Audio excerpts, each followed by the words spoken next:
मैं हूं आपका मेजबान हारिस खोखर और आप लोग देख रहे हैं पॉडकास्ट विद एच के।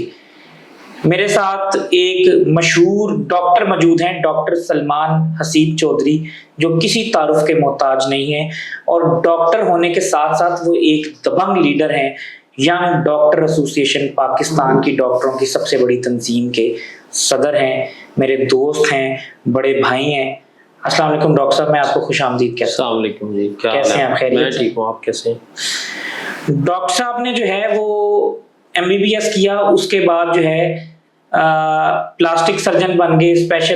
स्पेशलाइजेशन जो है वो स्किन में किया और अब डॉक्टर साहब ने जो है वो अपना एक एस्थेटिक सेंटर बना लिया है रेजिनिक्स के नाम से, जो कि जेल रोड पर वाक़ है। डॉक्टर साहब, वहाँ पर क्या क्या करते हैं आप? स्किन के कौन कौन से ट्रीटमेंट्स करते हैं?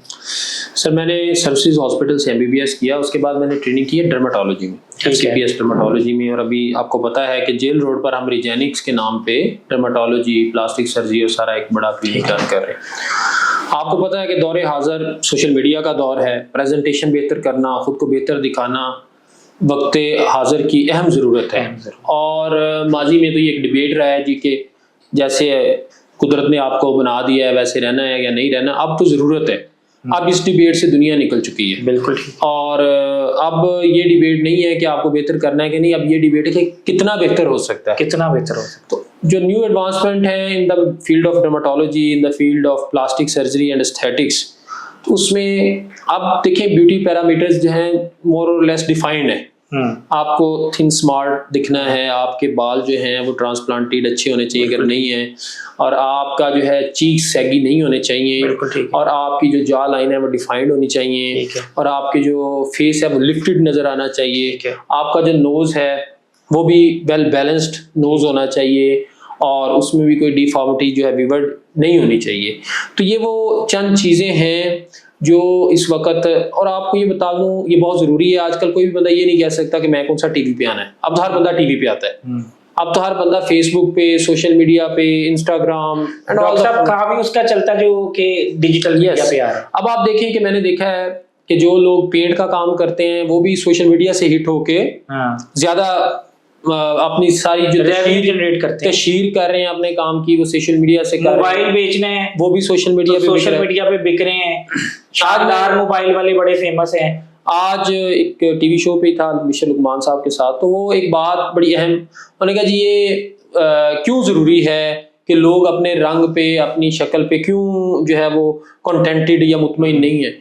आप पूरी दुनिया में, पाकिस्तान तो चले एक बहुत बड़ा कोई तजारती मरकज अब नहीं रहा उस तरह से, आप दुबई चले जाएं, आपको जितने वेल लुकिंग प्रेजेंटेबल जो लोग हैं वो बड़ी पोस्टों पे नजर आएंगे, और जो बेचारे मतलब अब वो मैं कहना नहीं चाहता अफ्रीकन हैं, ये डिस्क्रिमिनेशन है या नहीं ये तो कोई और बयान कर सकता है, आपको वो ज्यादा नजर आएंगे गार्ड्स, जो छोटी जॉब्स हैं। और जितने गोरे हैं, जितने उनके अपने अरबी हैं, वो आपको मैनेजर्स और ऊपर एग्जीक्यूटिव पोस्ट पे नजर आएंगे।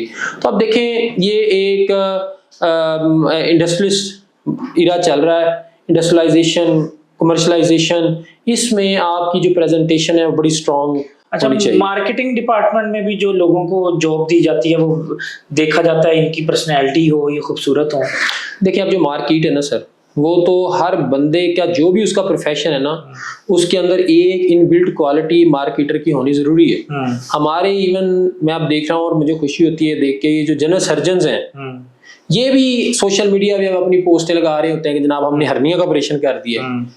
इवन उनको भी अब सोशल मीडिया पे आके अपने आप को मार्केट करने की जरूरत है, और ये अच्छी बात है, करना चाहिए। जो लोग नहीं कर रहे या जो नहीं करते थे वो गलत कर रहे थे।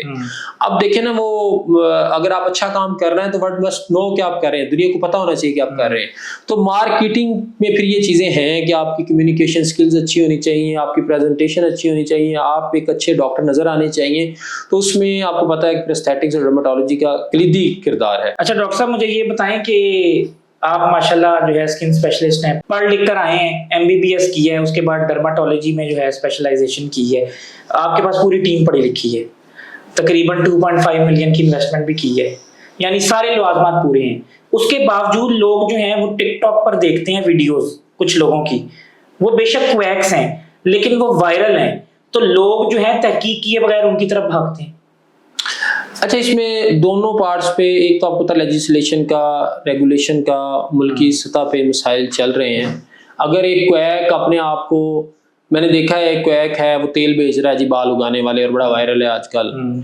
एक को पता नहीं वो कौन सा लोहा पाड़ के कौन सा है वो मजून बेच रहा है, और वो हकीम लोहा। हाँ, अब आप देखें ऐसे लोगों की अगर तशहीर हो रही है, और FIA को एक ऐसा सेल बनाना चाहिए कि जो लोग ऐसी अतायत को प्रमोट कर रहे हैं, डाइवर्ट कर रहे हैं, उसको रोका जाए, उसकी रोकथाम की जाए। और आप देखें कि इन लोगों की दवाइयां खाने से लोगों के गुर्दे तबाह हो रहे हैं, लोग जान की बाजियां हार रहे हैं, लेकिन सरेआम वो आके आपकी सोशल मीडिया के ऊपर इस तरह की चीजें सेल कर रहे हैं। ठीक है। सिमिलरली आप देखें बहुत सारे लोग, मैंने देखा है कि वो OTA होते हैं, या बहुत सारे इवन OTA भी नहीं है, वो हेयर ट्रांसप्लांट करी जा रहे हैं, और वो लोगों की तबाही फैलाई जा रहे हैं, लोगों को इन्फेक्शन ट्रांसफर कर रहे हैं। क्या नुकसान होता है ये अगर एक जो है वो MBBS डॉक्टर नहीं है, डर्माटोलॉजिस्ट नहीं है, प्लास्टिक सर्जन नहीं है, और ये जो सेक्रेटरी बने होते हैं या सर्जन के साथ 2 महीने काम किया प्लास्टिक सर्जन के साथ और फिर अपना खोल लिया, उसका क्या नुकसान हो सकता है? छोटे छोटे इश्यूज से लेकर बड़े इश्यूज तक। सर सबसे बड़ी बात बताऊं आपको, था माजी में पाकिस्तान में जो हेपेटाइटिस B-C फैलाया था, वो जो अताई डेंटिस्ट थे जो प्लास से दांत उखाड़ रहे होते थे और उन्होंने फैलाया। आपको पता, ये रिपोर्ट्स आई और सोशल मीडिया। आज के दौर में मैं ये समझता हूँ कि हेपेटाइटिस B-C HIV फैलाने का सबसे बड़ा रीजन जो है वो इस तरह के गैर मियारी एस्थेटिक क्लिनिक बने हुए हैं। इन्फेक्शन कंट्रोल से लेकर लोगों की, मैं ये समझता हूँ कि ट्रेनिंग उस लेवल की नहीं होती। उसी रूम में एक मरीज की PRP हो रही है, अगले की माइक्रो नीडलिंग हो रही है, और without disinfecting, without using proper aseptic measures वो ट्रीटमेंट्स किए जा रहे हैं। और मेरा ख्याल है कि इसके ऊपर इस वक्त दौरे हाजिर में शदीद ज़रूरत है कि ऐसे सेंटर्स का भी मुआयना किया जाए और इसके ऊपर केस स्टडी भी कंडक्ट की जाए। 2-4 जो स्टडीज इवन बड़े डेवलप कंट्रीज की हैं, उन्होंने ये कह दिया कि जनाब जो है एस्थेटिक्स में एसेप्टिक मेजर्स नहीं लिए जा रहे। लोग देखें बाल गिराने का ट्रीटमेंट करने आए हैं और उससे खतरनाक चीज हेपेटाइटिस B-C में मुब्तला हो रहे हैं। सबसे बड़ी बात तो ये है कि चूंकि इन्फेक्शन कंट्रोल एक क्वालिफाइड डॉक्टर, एक सर्जन या एक डर्माटोलॉजिस्ट जो हैं, उनकी तो प्रैक्टिस का हिस्सा होता है, लेकिन बहुत सारे जो ऐसे लोग हैं जो अपना फील्ड चेंज करके इस फील्ड में आ रहे हैं, बहुत सारे नॉन डॉक्टर्स और इवन जो डॉक्टर्स इस फील्ड से ताल्लुक नहीं रखते, उनको भी ये चीज़ों की ट्रेनिंग देने की ज़रूरत है। और इसके साथ साथ जो अताई हैं, अताई लोगों के गुर्दे तबाह कर रहे हैं, लोगों के जिगर फेल कर रहे हैं, लोगों की जानों के साथ खेल रहे हैं, दवाइयाँ बेच रहे हैं, बहुत सारे टिकटॉकर्स क्लिनिक चला रहे हैं, बहुत सारे न्यूट्रिशनिस्ट एस्थेटिक फिजिशियन बने हुए हैं, बहुत सारे फिजियोथेरापिस्ट बने हुए हैं। तो मेरा ख्याल है कि प्रॉपर ट्रेनिंग। आवाम को शऊर कैसे आएगा कि अगर एक टिकटॉकर जो है वो फेमस हो जाता है या उसके मिलियन में व्यूज आ जाते हैं, तो वो एस्थेटिक, इसका मतलब है कि वो एस्थेटिक सेंटर चला सकता है, वो लोगों को दवाइयाँ दे सकता है, वो लोगों को जो है वो तेल दे सकता है, यानी कि लोगों को, अवाम को शऊर कब आएगा? मुझे बताएं कि लोग अगर इतनी बीमारियों में मुब्तला हो रहे हैं, लोग सर्च क्यों नहीं करते कि यार अगर हमने जो है ट्रांसप्लांट कराना है या फेस लिफ्ट कराना है या माइक्रो नीडलिंग करानी है या हमने जो है वो क्या नाम है लिप्रोस्कोपिक सर्जरी करानी है, तो हम एक अच्छे डॉक्टर के पास चले जाएं। आप देखें, ये बड़ा अहम सवाल है कि लोगों को शऊर कैसे आएगा। तो सबसे बड़ी जिम्मेदारी मैं आपको बल्कि खराज इक़्क़दत पेश करता हूँ कि आज आपने स्पेशली पॉडकास्ट कर रहे हैं। आप जैसे लोग जो आगाही फैला रहे हैं, जो अवेयरनेस फैलाने का बाइस बन रहे हैं, सबसे बड़ा तो आपका किरदार है। लेकिन ये काम थोड़ा सा मैं ये समझता हूँ गवर्नमेंट के ऊपर जिम्मेदारी है।